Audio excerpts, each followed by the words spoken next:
आज हम लोग मूल अधिकार यानी फंडामेंटल राइट्स के बारे में पढ़ेंगे और इससे आने वाले महत्वपूर्ण क्वेश्चन, वैसे प्रश्न जो हमारे परीक्षा में पूछे जाते हैं उनके बारे में विस्तृत चर्चा करेंगे।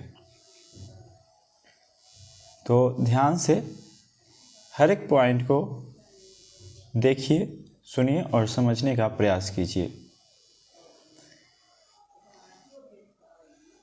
संविधान के भाग 3 में अनुच्छेद 12 से 35 तक मूल अधिकारों का विवरण है। यानी संविधान के भाग नंबर 3 में जो अनुच्छेद 12 से 35 तक है अनुच्छेद, उसमें मूल अधिकारों का चर्चा किया गया है। इस संबंध में संविधान निर्माता अमेरिकी संविधान यानी अधिकार के विधेयक से प्रभावित रहे। संविधान के भाग 3 को भारत का मैग्ना कार्टा की संज्ञा दी गई है, जो सर्वथा उचित है। इसमें एक लंबी एवं विस्तृत सूची में नियोजित मूल अधिकारों का उल्लेख किया गया है।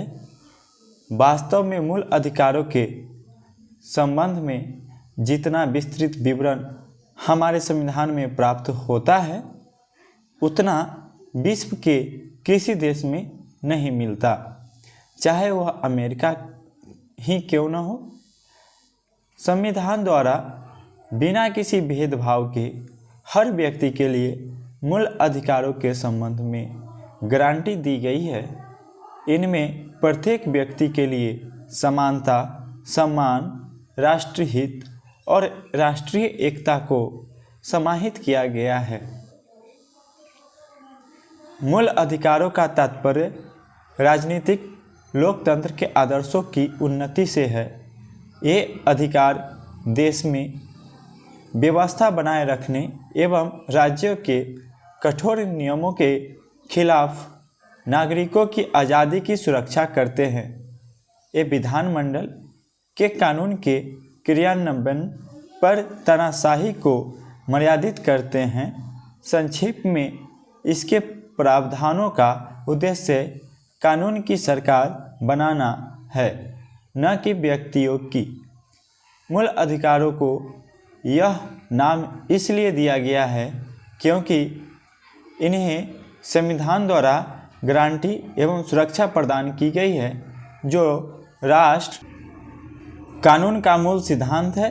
ये मूल इसलिए भी है क्योंकि ये व्यक्ति के चहुमुखी विकास यानी भौतिक, बौद्धिक, नैतिक एवं आध्यात्मिक के लिए आवश्यक है।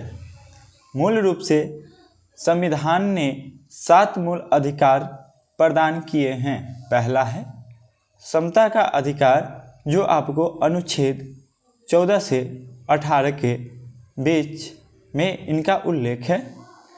वही दूसरा स्वतंत्रता का अधिकार है, जिसको अनुच्छेद 19 से 22 के बीच में उल्लेख है। तीसरा शोषण के विरुद्ध अधिकार, जिसका अनुच्छेद 23 से 24 में उल्लेख किया गया है। चौथा धर्म की स्वतंत्रता का अधिकार, यह अनुच्छेद 25 से 28 के दरमियान इसका चर्चा किया गया है। वही पांचवा है संस्कृति और शिक्षा संबंधी अधिकार, जिसकी चर्चा अनुच्छेद 29-30 में की गई है। छठा आ जाती है संपत्ति का अधिकार, यह अनुच्छेद 31 में है। वही सातवां संवैधानिक उपचारों का अधिकार, यह अनुच्छेद 32 में। हालांकि संपत्ति के अधिकार को 44वें संविधान अधिनियम 1978 द्वारा मूल अधिकारों की सूची से हटा दिया गया है और इसे संविधान के भाग 12 में अनुच्छेद 300 क के तहत कानूनी अधिकार बना दिया गया है। इस तरह फिलहाल 6 मूल अधिकार हैं। मूल अधिकारों की विशेषता। मूल अधिकारों को संविधान में निम्नलिखित विशेषताओं के साथ सुनिश्चित किया गया है, जिसमें पहला, उनमें से कुछ सिर्फ नागरिक के लिए उपलब्ध है जबकि कुछ अन्य सभी व्यक्तियों के लिए उपलब्ध है, चाहे वे नागरिक, विदेशी लोगों या कानूनी व्यक्ति जैसे परिषद एवं कंपनियां हो। दूसरा, ये असीमित नहीं है लेकिन वाद योग्य होते हैं। राज्य उन पर युक्तियुक्त प्रतिबंध लगा सकता है, हालांकि एक कारण उचित है या नहीं इसका निर्णय अदालत करती है। इस तरह यह व्यक्तिगत अधिकारों एवं पूरे समाज के बीच संतुलन कायम करते हैं। यह संतुलन व्यक्तिगत स्वतंत्रता एवं सामाजिक नियंत्रण के बीच होता है। तीसरा, कुछ मामलों को जोड़कर इनमें से ज़्यादातर अधिकार राज्य के मनमाने रवैये के खिलाफ है, जैसे राज्य के खिलाफ कोई कार्यवाही या व्यक्ति के खिलाफ कार्रवाई। जब अधिकार राज्य कार्यवाही के खिलाफ हो और किसी व्यक्ति द्वारा इसका उल्लंघन हो रहा हो तो वे संवैधानिक उपाय नहीं बल्कि व्यक्तिगत प्रतिकार है।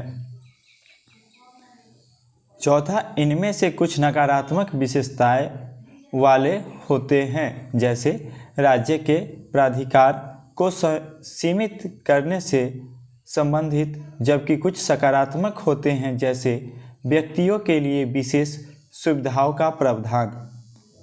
पांचवा, ये न्यायोचित है। ये व्यक्तियों को अदालत जाने की अनुमति देते हैं जब भी इसका उल्लंघन होता है। छठा, इन्हें उच्चतम न्यायालय द्वारा गारंटी और सुरक्षा प्रदान की जाती है, हालांकि पीड़ित व्यक्ति सीधे उच्चतम न्यायालय जा सकता है। यह आवश्यक नहीं है कि केवल उच्च न्यायालय के खिलाफ ही वहां अपील को लेकर जाया जाए। सातवां, ये अस्थायी नहीं है। संसद इनमें कटौती या कमी कर सकती है, लेकिन संशोधन अधिनियम के तहत न कि साधारण विधेयक द्वारा। यह सब संविधान के मूल ढांचे को प्रभावित किए बिना किया जा सकता है। या मूल अधिकारों के संशोधन को अध्याय 11 में विस्तार से वर्णित किया जा रहा है। जो हम अध्याय 11 की जब चर्चा करेंगे तो हम इस टॉपिक को अच्छे से समझ सकते हैं। वह 8वां, राष्ट्रीय आपातकाल की सक्रियता के दौरान अनुच्छेद 20 और 21 में प्रत्याभूत अधिकारों को छोड़कर इन्हें निलंबित किया जा सकता है। अनुच्छेद 19 में उल्लिखित 6 मूल अधिकारों को तब स्थगित किया जा सकता है जब युद्ध या विदेशी आक्रमण के आधार पर राष्ट्रीय आपातकाल की घोषणा की गई हो। इसे सशस्त्र विद्रोह यानी आंतरिक आपातकाल के आधार पर स्थगित नहीं किया जा सकता। राष्ट्रीय आपातकाल के दौरान मूल अधिकारों का निलंबन अध्याय 16 में विस्तार से वर्णित किया गया है। जब अध्याय 16 जानेंगे तो राष्ट्रीय आपातकालों के बारे में हम बेहतर तरीके से समझ सकेंगे। 9, अनुच्छेद 31 का संपत्ति आदि के अधिग्रहण पर कानून की रक्षा। अनुच्छेद 31 क द्वारा इनके कार्यान्वयन की सीमाएं हैं। अनुच्छेद 31 ख एवं अनुच्छेद 31 ग कुछ निर्देशक तत्वों को प्रभावी करने वाली विधियों की आदि चर्चा करता है। वही 10 है, सशस्त्र बलों और सैनिक बलों, पुलिस बलों, गुप्तचर संस्थाओं और ऐसी ही सेवाओं से संबंधित सेवाओं के क्रियान्वयन पर संसद प्रतिबंध आरोपित कर सकती है। यह अनुच्छेद 33 में है। वही 11 में ऐसे इलाकों में भी इनका क्रियान्वयन रोका जा सकता है जहां फौजी कानून प्रभावी हो। फौजी कानून का मतलब सैन्य शासन से है जो असामान्य परिस्थितियों में लगाया जाता है। यह अनुच्छेद 34 में वर्णित है। यह राष्ट्रीय आपातकाल से भिन्न है। वही 12 नंबर, इनमें से ज़्यादातर अधिकार स्वयं प्रवर्तित है जबकि कुछ को कानून की मदद से प्रभावी बनाया जाता है। ऐसा कानून देश की एकता के लिए संसद द्वारा बनाया जाता है, न कि विधानमंडल द्वारा, ताकि संपूर्ण देश में एकरूपता बनी रहे। यह अनुच्छेद 35 में है। राज्यों की परिभाषा। मूल अधिकारों से संबंधित विभिन्न उपबंधों में राज्य शब्द का प्रयोग किया गया है। इस तरह इसे अनुच्छेद 12 में भाग 3 के उद्देश्य के तहत परिभाषित किया गया है। इसके अनुसार राज्य में निम्नलिखित शामिल है: अ कार्यकारी एवं विधायी अंगों को संघीय सरकार में क्रियान्वित करने वाली सरकार और भारत की संसद। ब राज्य सरकार के विधायी अंगों को प्रभावी करने वाली सरकार और राज्य विधानमंडल। स सभी स्थानीय निकाय अर्थात नगर पालिकाएँ, पंचायत, जिला बोर्ड, सुधार, न्यास आदि। द अन्य सभी निकाय अर्थात वैधानिक या गैर संवैधानिक प्राधिकरण जैसे LIC, ONGC, सेल आदि। इस तरह राज्य को विस्तृत रूप से परिभाषित किया गया है। इसमें शामिल इकाइयों के कार्यों को अदालत में जब चुनौती दी जाती है, जब मूल अधिकारों का हनन हो रहा हो। उच्चतम न्यायालय के अनुसार किसी भी उस निजी इकाई या एजेंसी को तो जो बतौर राज्य की संस्था काम कर रही हो, वह अनुच्छेद 12 के तहत राज्य के अर्थ में आती है। मूल अधिकारों में असंगत विधियाँ। अनुच्छेद 13 घोषित करता है कि मूल अधिकारों से असंगत या उनका अल्पीकरण करने वाली विधियाँ शून्य होगी। दूसरे शब्दों में ये न्यायिक समीक्षा योग्य है। यह शक्ति उच्चतम न्यायालय अनुच्छेद 32 और उच्च न्यायालय अनुच्छेद 226 को प्राप्त है, जो किसी विधि को मूल अधिकारों का उल्लंघन होने के आधार पर गैर संवैधानिक या अवैध घोषित कर सकते हैं। अनुच्छेद 13 के अनुसार विधि शब्द को निम्नलिखित में शामिल कर व्यापक रूप दिया गया है: अस्थायी विधियाँ संसद या राज्य विधानमंडल द्वारा पारित। ब अस्थायी विधियाँ जैसे राज्यपालों या राष्ट्रपति द्वारा जारी अध्यादेश। स प्रत्यायोजित विधान कार्यपालिका विधान की प्रकृति में संवैधानिक साधन जैसे अध्यादेश, आदेश, उपविधि, नियम विनिमय या अधिसूचना। द विधि के गैर विधायी स्रोत जैसे विधि का बल रखने वाली रूढ़ि या प्रथा। न केवल विधान बल्कि उपरोक्त में से किसी को अदालत में मूल अधिकारों के हनन पर चुनौती दी जा सकती है, अवैध घोषित किया जा सकता है। हम लोग मूल अधिकारों को एक नज़र में देखने का प्रयास कर रहे हैं और इसे अच्छे तरीके से समझेंगे। यह हमारे लिए बहुत ही उपयोगी है। जो समता का अधिकार है वह अनुच्छेद 14 से 18 तक में दिया गया है। यह इसमें निहित है। ए विधि के समक्ष समता एवं विधिया का समान संरक्षण, जो अनुच्छेद 14 में है। वही बी धर्म, मूल वंश, लिंग और जन्म स्थान के आधार पर विभेद का प्रतिषेध है, जो अनुच्छेद 15 में है। सी लोक नियोजन के विषय में अवसर की समानता, यह अनुच्छेद 16 में। वही डी अस्पृश्यता का अंत और उसका आचरण निषिद्ध, अनुच्छेद 17 में है। वही ई में सेना या विधि संबंधी सम्मान के सिवाय सभी उपाधियों पर रोक, यह अनुच्छेद 18 में दिया गया है। वही दूसरा है स्वतंत्रता का अधिकार, जो अनुच्छेद 19 से 22 के बीच में दिया गया है। इसमें ए में आता है 6 अधिकारों की सुरक्षा, वाक एवं अभिव्यक्ति, सम्मेलन, संघ, संचरण, निवास, वृत्ति, यह अनुच्छेद 19 में चर्चा किया गया।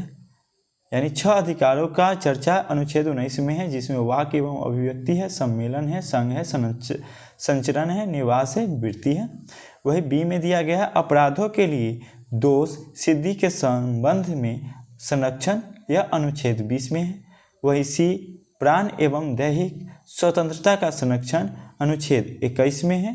वही प्रारंभिक शिक्षा का अधिकार, यह अनुच्छेद 21 में ही है। वही ई में कुछ दशाओं में गिरफ्तारी और निरोध के से संरक्षण यह अनुच्छेद अंतःकरण की ओर धर्म के अबाध रूप से मानने, आचरण और प्रचार करने की स्वतंत्रता अनुच्छेद 25 में है। वही भी धार्मिक कार्यों के प्रबंध की स्वतंत्रता अनुच्छेद 26 में है। वहीं सी किसी धर्म की अभिवृद्धि के लिए करों के संदाय के बारे में स्वतंत्रता अनुच्छेद 27 में है।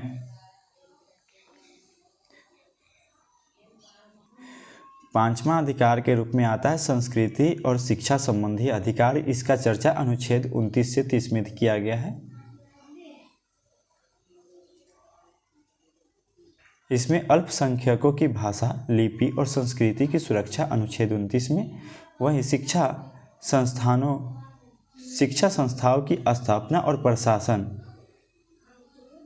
करने का अल्पसंख्यक वर्गों का अधिकार अनुच्छेद 30 में। वही छठा जो अधिकार है संवैधानिक उपचारों का अधिकार, यह अनुच्छेद 32 में दिया गया है। इसमें मूल अधिकारों को परिवर्तित कराने के लिए उच्च न्यायालय जाने का अधिकार। इसमें शामिल याचिकाएं हैं बंदी प्रत्यक्षीकरण, दूसरा है परमादेश, तीसरा प्रतिषेध, चौथा उत्प्रेषण, पांचवा अधिकार परीक्षा। यह अनुच्छेद 32 में इसकी चर्चा की गई है। वहीं विदेशियों के मूल अधिकार भी है। विदेशियों के मूल अधिकार को अब देखने और समझने का प्रयास कीजिए। केवल नागरिकों को प्राप्त मूल अधिकार जो विदेशियों को प्राप्त नहीं हैं। केवल नागरिकों को जो प्राप्त मूल अधिकार है जो विदेशियों को प्राप्त नहीं है। कुछ अधिकार वैसे भी है जो हमारे यहाँ के वासी जो हमारे यहाँ की राष्ट्रीयता रखते हैं उनको जो अधिकार प्राप्त है, उसमें से कुछ अधिकार वैसे भी है जो विदेशी लोगों को प्राप्त नहीं है। या फिर नागरिकों एवं विदेशियों को प्राप्त मूल अधिकार जो शत्रु देश के लोगों को छोड़कर, यानी शत्रु देश जैसे पाकिस्तान आ गया शत्रु देश में, चीन आ गया शत्रु देश में, तो इन लोगों के नागरिकों को छोड़कर अन्य देशों को कुछ अधिकार दिया गया है। कुछ अधिकार दिया गया, हम उसी अधिकार की चर्चा कर रहे हैं। पहला है केवल धर्म, मूल वंश, जाति, लिंग, जन्म स्थान या के आधार पर विभेद का प्रतिषेध। यह अनुच्छेद 15 में निहित है। यह विधि के समक्ष समानता, समता और विधियों का समान संरक्षण करता है। यह अनुच्छेद 14 में है। वही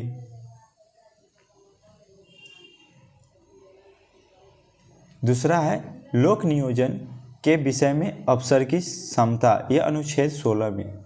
जो लोक नियोजन के विषय में अवसर की समता जो है, यह विदेशी लोगों के या विदेशी नागरिकों को यह अधिकार प्राप्त नहीं है, बल्कि हम लोगों को, यानी जो भारत के सिटीजन, जो भारत के नागरिक हैं, उनको यह अधिकार दिया गया है।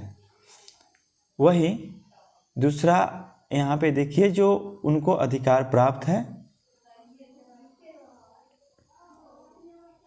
अपराधों के लिए दोष सिद्धि के संबंध में संरक्षण। यह अनुच्छेद 20 में है। यह विदेशियों को प्राप्त मूल अधिकार है, लेकिन हमारे शत्रु देश को छोड़ करके, जैसे चाइना, पाकिस्तान, इन लोगों को छोड़ करके।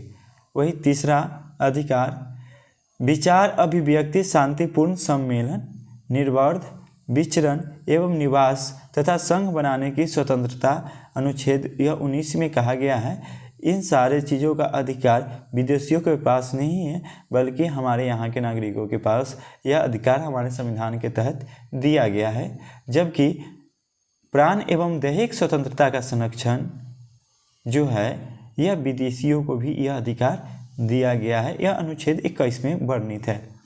वही चौथा अल्पसंख्यक को शिक्षा एवं संस्कृति संबंधी अधिकार जो है वह विदेशियों को नहीं है, लेकिन हम मतलब हमारे यहाँ के नागरिक जो इंडियन सिटीजन हैं उनको दिया गया है। इसकी चर्चा अनुच्छेद 29 में है।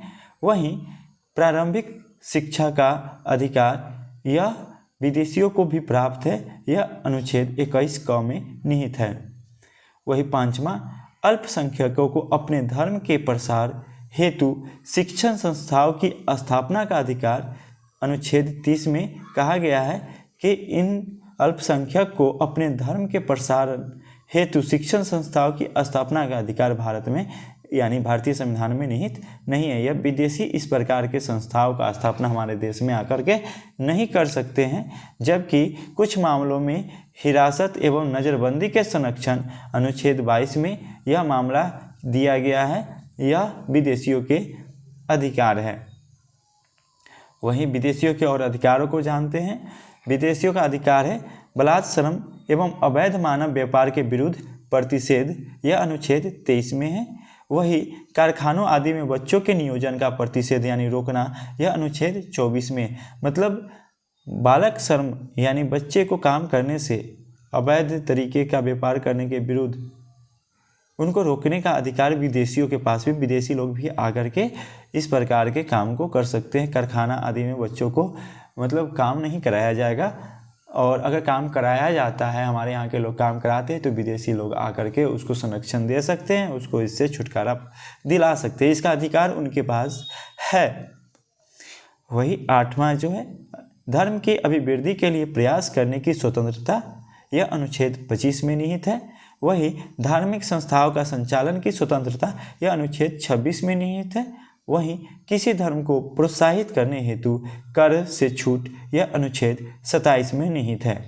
कुछ विशिष्ट संस्थाओं में धार्मिक आदेशों को जारी करने की स्वतंत्रता, यह अनुच्छेद 28 में निहित है। इस तरह अनुच्छेद 13 घोषित करता है कि संविधान संशोधन कोई विधि नहीं है, इसलिए उसे चुनौती नहीं दी जा सकती। यद्यपि उच्चतम न्यायालय ने केशवानंद भारती मामले 1973 में कहा कि मूल अधिकारों के हनन के आधार पर संविधान संशोधन को चुनौती दी जा सकती है। यदि वह संविधान के मूल ढांचे के खिलाफ हो तो उसे अवैध घोषित किया जा सकता है। अब हम लोग समानता के अधिकार के बारे में जानते हैं। विधि के समक्ष समता और विधियों का समान संरक्षण, अनुच्छेद 14 में कहा गया है कि भारत के राज्य क्षेत्र में किसी व्यक्ति को विधि के समक्ष समता से या विधियों के समान संरक्षण से वंचित नहीं करेगा। प्रत्येक व्यक्ति, चाहे वह नागरिक हो या विदेशी, सब पर यह अधिकार लागू होता है। इसके अतिरिक्त व्यक्ति शब्द में विधिक व्यक्ति अर्थात संवैधानिक निगम, कंपनियां, पंजीकृत समितियां या किसी अन्य तरह का विधिक व्यक्ति सम्मिलित है। विधि के समक्ष समता का विचार ब्रिटिश मूल का है, जबकि विधियों के समान संरक्षण को अमेरिका के संविधान से लिया गया है।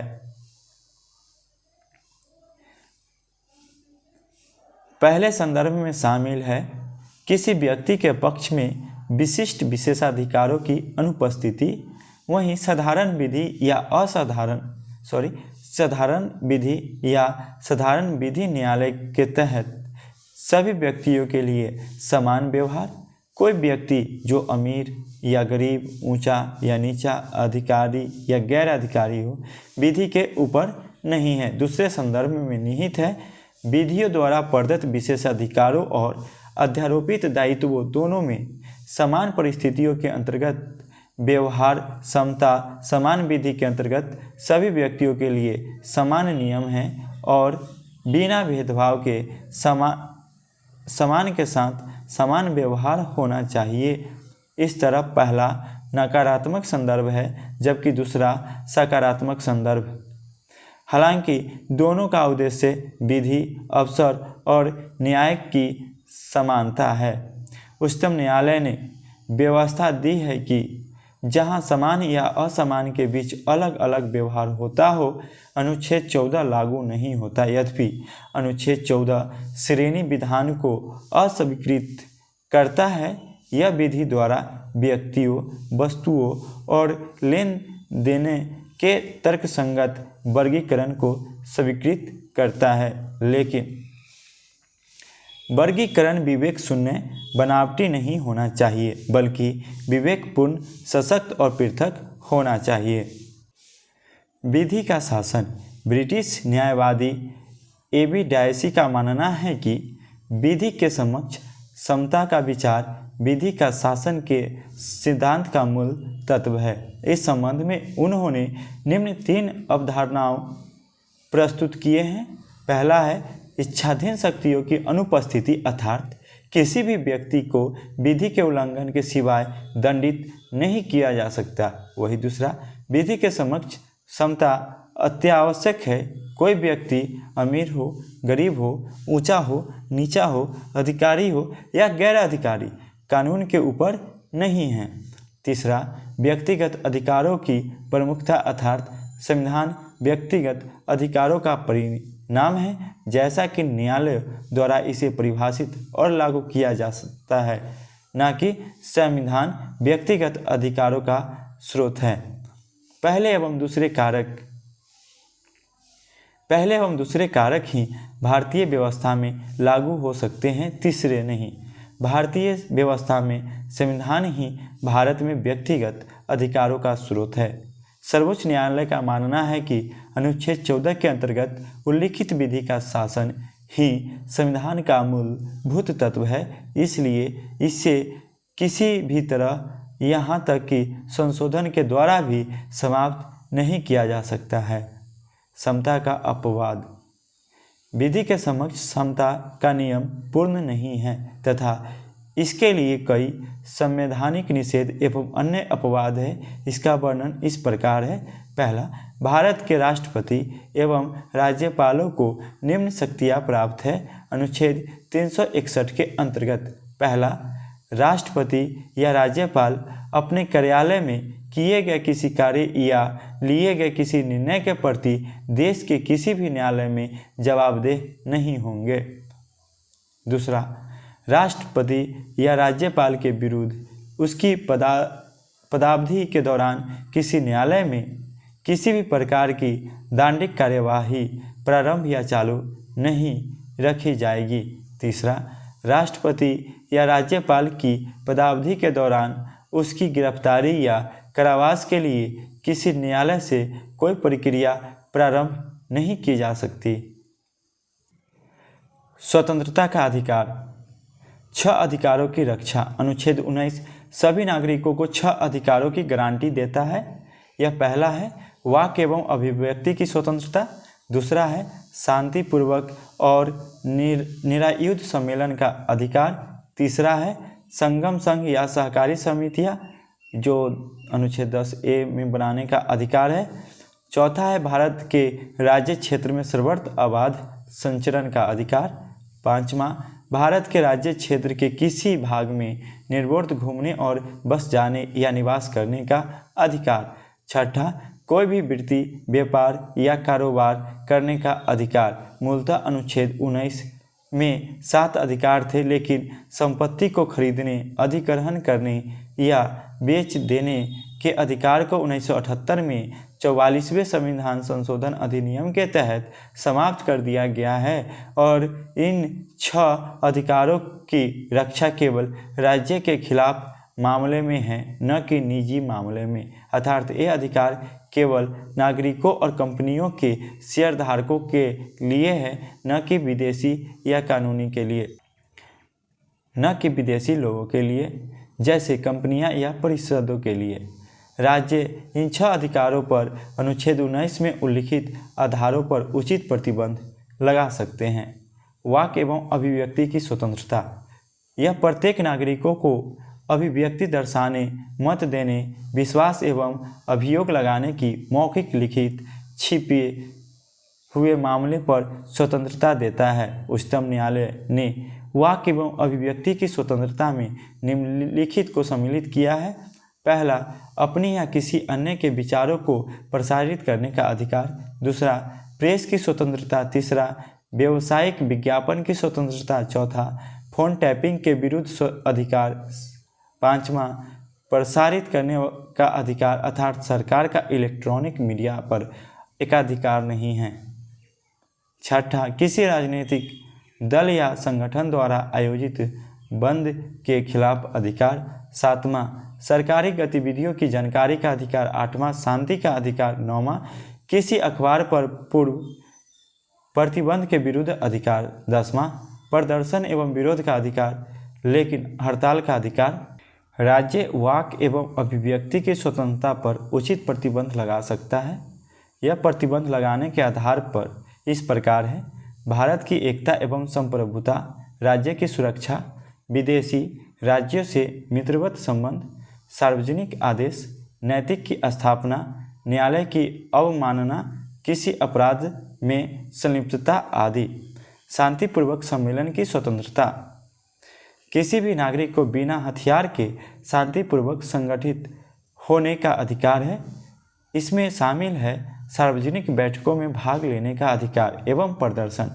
इस स्वतंत्रता का उपयोग केवल सार्वजनिक भूमि पर बिना हथियार के किया जा सकता है। यह व्यवस्था हिंसा, अव्यवस्था, गलत संगठन एवं सार्वजनिक शांति भंग के लिए नहीं है। इस अधिकार में हड़ताल का अधिकार शामिल नहीं है। राज्य संगठित होने के अधिकार पर 2 आधारों पर प्रतिबंध लगा सकता है: भारत की एकता, अखंडता एवं सार्वजनिक आदेश सहित संबंधित क्षेत्र में यातायात नियंत्रण। आपराधिक व्यवस्था की धारा 144 जो 1973 के तहत के अंतर्गत एक न्यायाधीश किसी संगठित बैठक को किसी व्यवधान के खतरे के तहत रोक सकता है। इसे रोकने का आधार मानव जीवन के लिए खतरा, स्वास्थ्य एवं सुरक्षा, सार्वजनिक जीवन में व्यवधान या दंगा भड़काने का खतरा भी है। भारतीय दंड संहिता की धारा 141 के तहत 5 या उससे अधिक लोगों का संगठन गैरकानूनी हो सकता है यदि किसी कानूनी प्रक्रिया को अवरोध हो, कुछ लोगों की संपत्ति पर बलपूर्वक कब्जा हो, किसी आपराधिक कार्य की चर्चा हो या किसी व्यक्ति पर गैरकानूनी काम के लिए दबाव और सरकार या उसके कर्मचारी को उनकी विधायी शक्तियों के प्रयोग हेतु धमकाना हो।